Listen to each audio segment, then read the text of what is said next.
let's play 2 truths, 1 lie. Ready? Let's go. First up, I'm old. Second, Mao is an absolute gem of an anime that you're not watching. And finally, y'all really blew up my last video. Now, the first one is obviously true. Big Time Weeb Dad should basically be rebranded to Old Time Weeb Dad at this point. And for the second truth, Mao is an absolute gem of an anime that you're not watching. In this video, I'm going to do my best to break down why this spring 2026 anime from one of the all-time greats is a hidden gem. But on a side note real quick, if you could watch my last video, that would be really great. Y'all, nobody saw that. Anyways, back to the main video. The spring 2026 anime season has brought us the long-awaited adaptation of Mao from the one and only Rumiko Takahashi of Ranma 1/2 and Inuyasha fame. And here we are in the big 2026 with a high quality release of what is perhaps her most mature story yet. And there's no motion. Absolutely insane. I'm going to go ahead and give you all a brief breakdown of Mao and everything going on in the series so far. And after that, I would like to talk about why I think it's being so criminally underrated. Mao is a dark fantasy revolving around a school-age girl named Nanako as she deals with her life suddenly being upheaved as she travels back in time to the Taisho era in Japan and meets a 900-year-old exorcist named Mao. Together, they must find common ground as they fend off supernatural threats and look for a way to break a mysterious curse that afflicts both of them. Look, it doesn't take a genius to see Takahashi is reheating her own nachos in this story, but as someone who loved the original Inuyasha series, it's also clear as day that Mao, as a standalone piece, is absolutely an exercise for the mangaka to really flex a more mature element that wasn't present in her 2 biggest hits. Right off the bat, Mao starts with a pretty graphic first episode for Takahashi standards. I'm talking limbs getting removed, blood, demons, and bugs everywhere. Mao is a straightforward story, and so far, Studio Sunrise is doing a fantastic job. It is very reminiscent of the last 2 seasons of Inuyasha, so if you watch that final art, you'll definitely be familiar with this art style as well. Let's talk about the characters for a bit. First off, let's just get it out of the way. If you took one look at Mao, I know you would immediately start comparing him to a certain half-breed dog boy. And honestly, that was my first impression as well. But I'm glad to report that Takahashi, despite reaching deep for those winning ingredients that made Inuyasha so popular, he is a solely different character. Mao is a much more serious character and has a certain aura about him that doesn't give off the same goofball energy as our mangaka's previous leading men.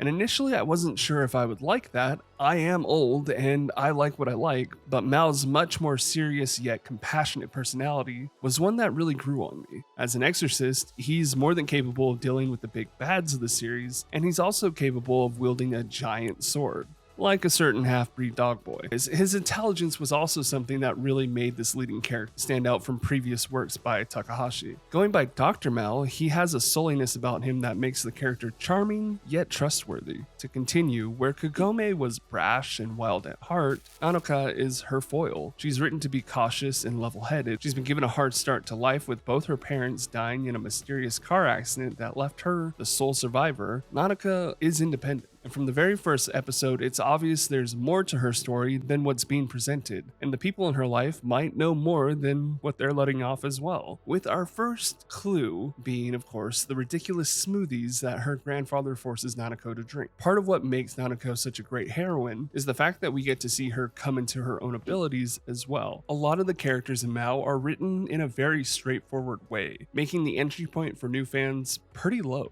There's so far not a whole lot of complexities to these supporting characters, and in fact, most of their charm is in the way Takahashi manages to subvert her usual writing tropes, such as the lovable sidekick, Otoya. Taking the appearance of a young boy, Otoya is actually a Shikigami created by Mao to help with his exorcisms. One would typically assume that he would be the Shippo counterpart in this story, but Takahashi has purposely written the young lad to be more dry and more of a blank slate. Less of a child, more of a learning puppet that just happens to also be super adorable. Now for the big bad. Where Inuyasha had Naraku, Mao has the Byoki Hamaru, a giant cat-like demon that has cursed both of our main characters and was born from a forbidden ritual involving hundreds of cats being forced to fight to the death. The main villain of this series is a mysterious yet constant presence. As we are talking about the anime, I don't want to go too far ahead in manga spoilers, so I'm just going to leave it at that. Before we get too far, I just wanted to say thank you, and if you could subscribe and like the video, every little bit helps. Anyways, back to the video. the power system. So far in the Mao anime, we've only been introduced to two main forms of power. So without going into spoiler territory, because again, I am only talking about the anime, I'm going to briefly explain the two main power systems. The first, of course, being Mao's way of the yin and yang. Borrowing from the ancient Chinese philosophy of dualism, Mao is able to use a plethora of contrary forces to create physical manifestations of its core principles, and the wuxing martial arts. Next, we have katashiro, or in Mao, the ability to use ceremonial objects for specific rituals, or in layman's terms, the ability to use talismans to trap or attack an opponent. We saw this when Mao was able to use a paper talisman to trap a bear yokai and question him about the mysterious state of the town he was visiting. So far in the anime, we have also seen Mao capable of using shinigami and medicinal magic to heal wounds that should have been much more dire. I would also like to point out we have also seen blood play a defining factor in several characters. It would appear that when the blood of a stronger demon or cursed person comes into contact with a lesser demon, it acts as acid, to the point that the lesser demon will instinctively flee. And finally, the idea of kadoku, or the torture jar magic of Japanese folklore. This is the main example of what actually creates the enemies or demons in Mao. And if you don't know, it's basically this old Japanese tradition where they would put hundreds of poisonous insects inside of a jar, and then the last remaining insect to survive would be taken and used to curse a person or an object. Overall, it goes without saying that overall, I think Mao is a series that has the pedigree and the potential to be something very special. As somebody who grew up loving not only Inuyasha, but all of Takahashi's previous works, I was super excited when I found out that her latest work was being adapted. That being said, Mao is admittedly not on the same level of her previous works. It's written in a direct and contradictory way to her most famous creation. So even though she's obviously reaching very deep for inspiration from her own works, I would also say she's purposely paralleling her stories. This story is one that is much more straightforward and less complex. This is not a shoujo swept in a dark fantasy, but a dark fantasy first, where her previous works carried an old school but light-hearted comedic timing to most of their runtimes. Mao is a much more mature series, lacking much of Takahashi's playful mannerisms, but in return you get something a lot more gory and easy to follow. So why is this series going so far under the radar? Well, honestly, I think it's everything I just stated.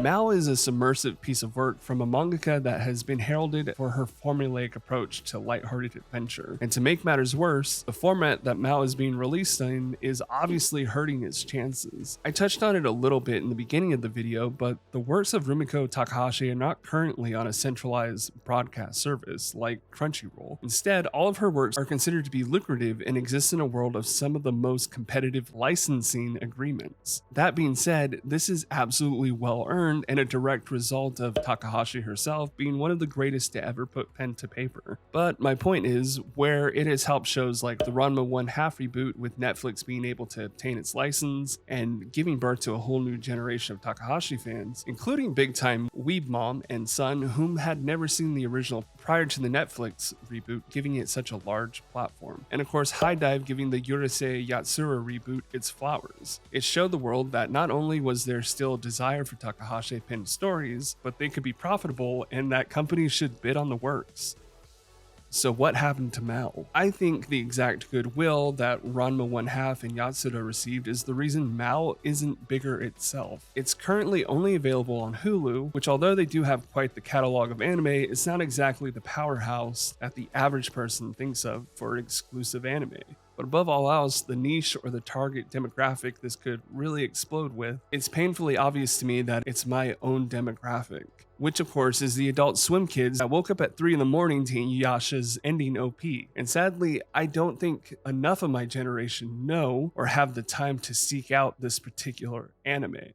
So it really is my hope that this video finds a few people in the right time and the right place, so as to have them check out this gem of an anime series. That's my thoughts on all of this, and if you made it this far, truly thank you. It's been Big Time Weeb Dad, and I am out.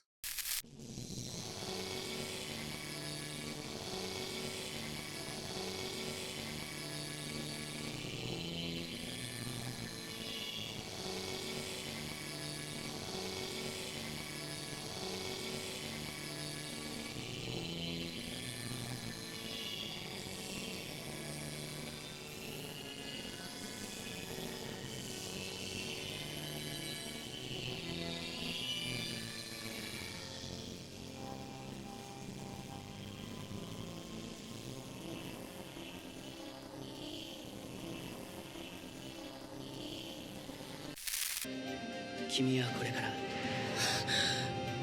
魔法使いになるんだ。